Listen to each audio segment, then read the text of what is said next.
ঈদে রাজশাহী থেকে গরু নিয়ে ঢাকা আসার পথে সড়ক দুর্ঘটনায় প্রাণ হারানো কোহিনুর শেখের কিশোর ছেলেকে আর্থিক সহায়তা দিয়েছেন বিএনপির ভারপ্রাপ্ত চেয়ারম্যান তারেক রহমান।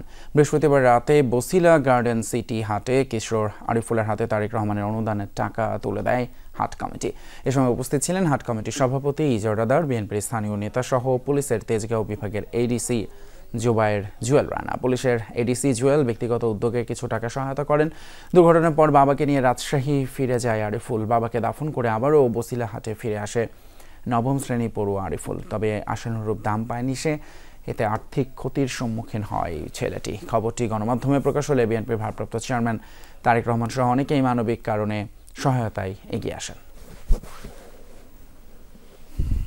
আশায় আমি করে নেই এরকম সাহায্য পাবো, কিন্তু এখন সাহায্যের বাইরে অতিরিক্ত আমার সাহায্য করছে।